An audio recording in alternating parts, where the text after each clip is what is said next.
Professor Michael Clarke, Trobe University. It's great to talk to you today. In the midst of the COVID-19 lockdown, we're talking at a distance. Mike, why don't you tell us what you do at Trobe? Okay, Chris, it's great to be here virtually. I'm a Professor of Zoology at Trobe University, and I've been there for about 28 years, teaching ecology. Ecology, that's a very broad field, but I understand you're a bit of a bushfire expert. That's something that Australians know a bit about or are interested in at the moment. Tell us about that. Yeah, I stumbled into fire ecology. I've studied animals all my professional life, but when one of my study sites burnt down, that suddenly piqued my interest in the whole nature of fire and the impact of fire on fauna. So that's been my thing for the last 20 years or so. And have you been involved in official government bushfire investigation? I have. I got pulled into the last Royal Commission on bushfires after Black Saturday as an expert on fire ecology, and I've been spending a lot of the last week writing a very long submission to the next Royal Commission into bushfires. So, Yep, it's an area of interest to a lot of people. Now, one of the things about bushfires is it tends to spark, forgive the pun, it tends to spark a debate about climate change. What's your opinion? Are bushfires in Australia, as we're going now, are they involved with climate? Is climate change having some sort of influence on them? It is, Chris, and it's just not my opinion. It's a huge body of evidence that suggests that our climate has changed to a point where fires are becoming larger, more frequent, and much more intense. And that's all being driven by changes in climate. So we've just come off the back of 3 years of drought in Eastern Australia, and the fires are not a surprise. They were predicted by climate scientists over 20 years ago. It's quite chilling to see the science predictions actually being lived out. So what do you make of people who are, let's say, sceptical or even stronger about climate change? I struggle with their approach to evidence because for me as a scientist, that's what it comes down to, and the evidence is overwhelming. And I think the contrast with the COVID-19, we've suddenly become really interested in what scientists think, whereas with climate change, anybody could be an expert.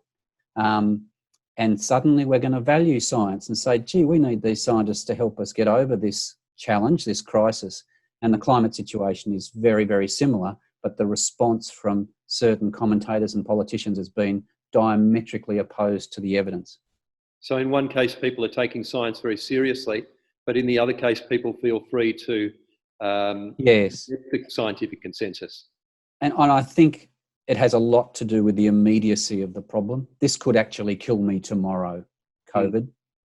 Climate change, I can push off into the distance and say, well, I'm not sure really. But when you're watching thousands of people die around the world, it galvanises the mind to say, well, what does the scientific evidence suggest is the right thing to do? And I'm really hopeful that we'll come back to the climate debate once COVID's after and take science in climate change much more seriously. Now, there are other things that you take pretty seriously too, aren't there? There are. You're a scientist, a very well-respected scientist around the Australian traps and internationally. You're also a Christian. Yep. How do you bring together your Christian faith and your commitment to science? I see myself. No, it's not for me. I've thought a lot about it, and a lot of people are surprised by it. My work as a scientist for me is a natural expression of my faith.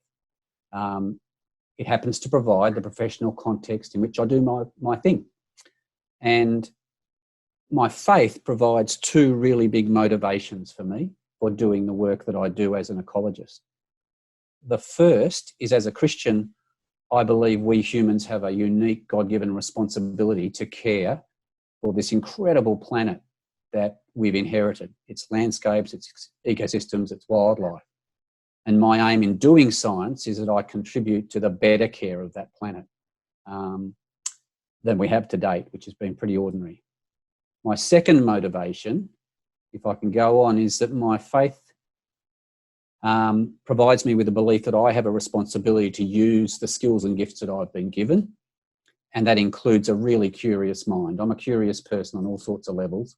And I want to understand how the world works. And for me, the best scientists I've ever worked with are really curious people. They're not satisfied with trite answers. They want to go to the nub of the problem and understand how things work, constantly replacing one good idea with an even better idea of how the world works, inching closer to truth. And my faith is built on the belief in a God who is a God of truth, not of lies and deceptions. So the closer I get to the truth about how things are, the happier I'll be. As St. Augustine put it, all truth is God's truth. So I don't hold any tension or fear that any discoveries I make or other scientists make will undermine my faith in God, because since all truth is God's truth, the closer I get to that, the better my understanding of the creation will be, and perhaps I'll get some insight into the mind of God in the process. But to me, it's a very natural extension of my faith. Mm. Now, that's not an opinion that's shared by a lot of people out there in the street, shall we say, or out there in the academic street as well. A lot of people would say that science and faith are fundamentally in conflict, but you don't experience that. I don't, no. I think there's profound misunderstanding and misinformation about what science is on about and what faith is on about. My science is exploring how the world works. It's incapable of exploring questions of reason and purpose and meaning. They are questions of faith and theology. So they're not in conflict in my mind. They are running parallel and providing information about the way the world is. That's the science bit. The faith bit is another very important question that some people would like to just dismiss. And there's lots of authors out there who say it's not even worth asking, why are we here? Too hard, don't care. Well, for me, that's the antithesis of what a scientist should be like. We should be really curious people about all sorts of stuff. So to have a whole body of existence and life and why am I here and what should I be doing, they're really important questions. So that's a part of my life I'm not going to jettison just because I'm a scientist. And my particular approach in science may not necessarily shed much light on that, but that doesn't mean I can't be curious about that as well.